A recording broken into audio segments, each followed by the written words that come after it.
بالله من الشيطان الرجيم بسم الله الرحمن الرحيم فبما نقضهم ميثاقهم وكفرهم بآيات الله وقتلهم الأنبياء بغير حق وقولهم قلوبنا غلف بل طبع الله عليها بكفرهم فلا يؤمنون إلا قليلا وبكفرهم وقولهم على مريم بهتانا عظيما.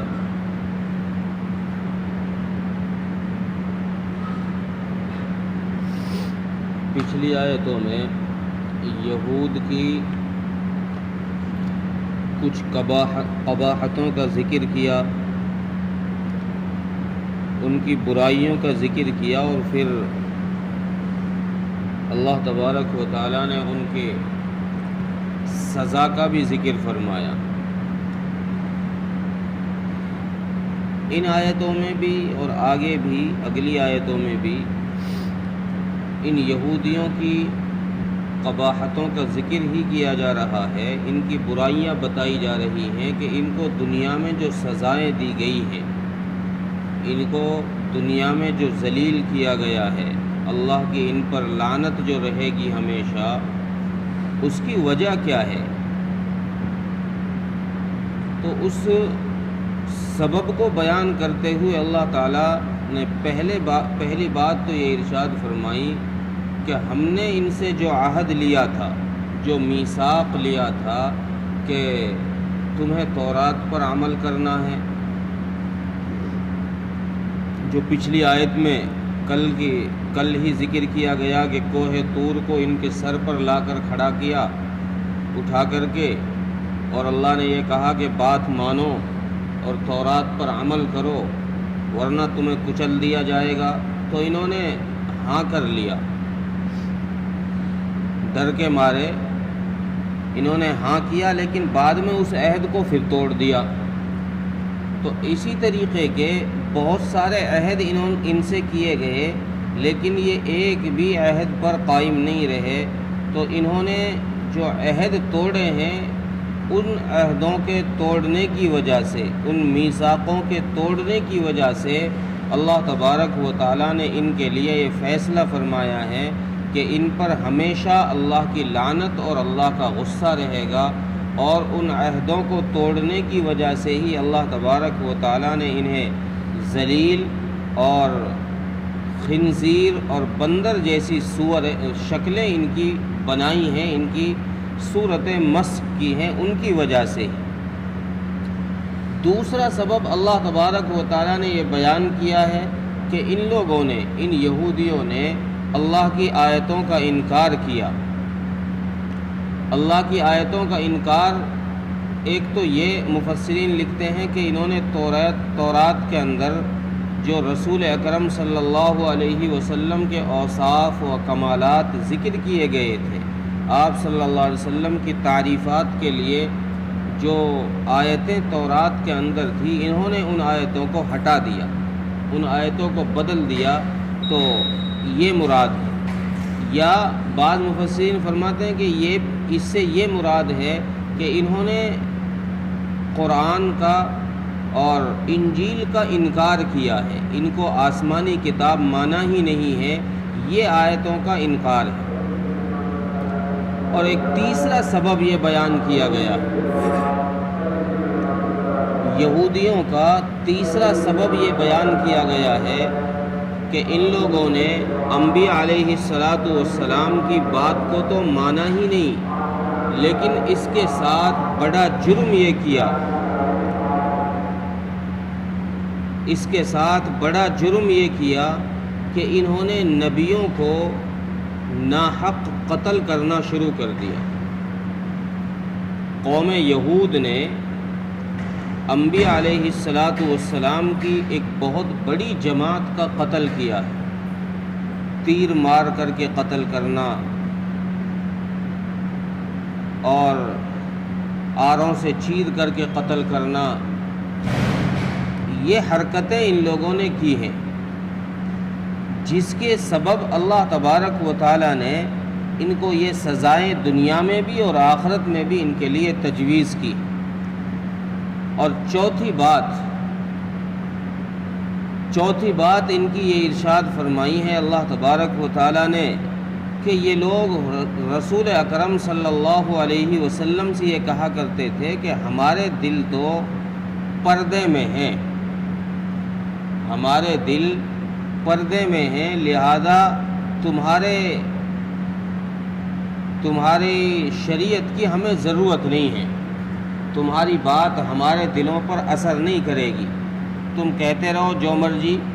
اپنی باتیں کرتے رہو، ہمارے دل تو بالکل محفوظ ہیں۔ یا دوسرا مطلب یہ بیان کیا ہے مفسرین نے کہ یہ کہا کرتے تھے کہ ہمارے دلوں کے اندر تو علم بھرا پڑا ہے، ہم تو بہت علامہ ہیں، بہت زیادہ جاننے والے ہیں، لہذا ہمیں تمہارے علم کی ضرورت نہیں ہے، ہمیں مت سکھاؤ، ہمیں مت سکھاؤ، ہمیں تمہاری ضرورت نہیں ہے، اپنا اسلام اپنے پاس رکھو، ہمارے پاس بہت سارا علم ہے، ہمارے لیے وہی کافی۔ تو ان باتوں کی وجہ سے اللہ تبارک و تعالیٰ نے فرمایا کہ ان کے ان فعل کی وجہ سے اللہ تبارک و تعالیٰ نے ان کے دلوں پر مہر لگا دی۔ اس سے ایک بات یہ بھی پتہ چلتی ہے کہ جب انسان گناہ پر گناہ کرتا جاتا ہے تو ایک وقت آتا ہے کہ اس کا دل بالکل سیاہ ہو جاتا ہے اور وہ خیر کو قبول ہی نہیں کرتا۔ حدیث میں اس کی مثال دی گئی کہ ایک گناہ کرنے کی وجہ سے دل پر ایک سیاہ نقطہ لگ جاتا ہے، اگر توبہ کر لیتا ہے تو اللہ اس نقطے کو صاف کر دیتے ہیں، توبہ نہیں کرتا تو وہ نقطہ جمع رہتا ہے، اگلا گناہ کرتا ہے تو دوسرا نقطہ لگ جاتا ہے، اگلا گناہ کرتا ہے پھر نقطہ لگ جاتا ہے، ایک دن آتا ہے کہ وہ نقطے لگتے لگتے پورا دل سیاہ ہو جاتا ہے۔ جب دل سیاہ ہو جاتا ہے، جب دل گناہوں کا عادی ہو جاتا ہے تو پھر اسے خیر کی باتیں اچھی نہیں لگتی، پھر وہ خیر کی مجلسوں میں، قرآن کی مجلسوں میں، دین کی مجلسوں میں بیٹھنا پسند نہیں کرتا، پھر اسے اڈوں پر، چوراہوں پر اور دکانوں پر، ہوٹلوں پر بیٹھنے میں جو مزہ آتا ہے وہ مسجد میں بیٹھ کر قرآن سننے میں مزہ نہیں آتا، پھر اس کا جی نہیں لگتا۔ تو ان یہودیوں کا حال بھی یہی ہو گیا، اللہ تبارک و تعالیٰ نے ان کے دلوں پر بھی مہر لگا دی۔ انہوں نے کہا کہ ہمارے دل تو پردے میں ہیں، اللہ فرما رہے ہیں پردے میں نہیں ہے تمہارے دل، تمہارے دلوں پر تمہارے کفر کی وجہ سے، کفر کی سبب سے ہم نے تمہارے دلوں پر ایسی مہر لگا دی کہ تمہارے دلوں میں اب ایمان جائے گا ہی نہیں۔ چنانچہ یہی وجہ ہے، قرآن کریم نے آگے اسی کا ذکر فرمایا فَلَا يُؤْمِنُونَ إِلَّا قَلِيلًا، کہ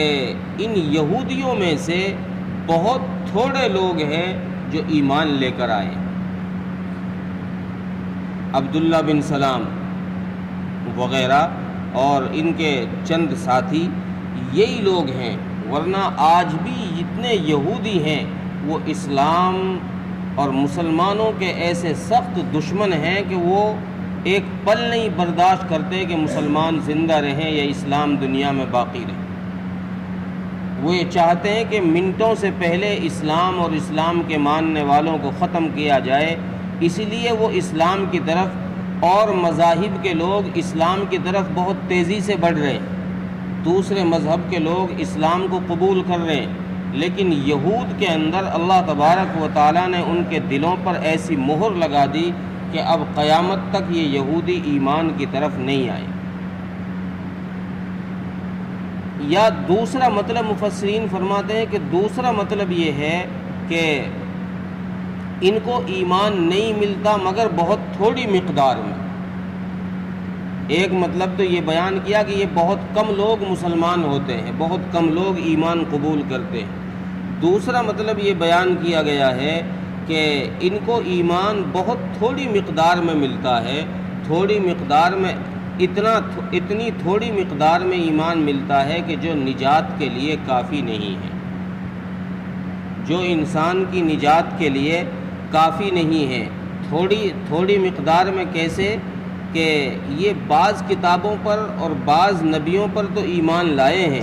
جیسے تورات اور حضرت موسیٰ پر، ان پر تو یہ ایمان لے کر آئے ہیں، لیکن باقی انبیاء پر یہ ایمان نہیں لے کر آئے، باقی کتابوں کا انہوں نے انکار کیا ہے۔ تو اس تھوڑے ایمان لانے کی وجہ سے جو یہ تورات اور حضرت موسیٰ پر ایمان لے کر آئے، اس کی وجہ سے ان کو نجات کا راستہ نہیں مل سکتا،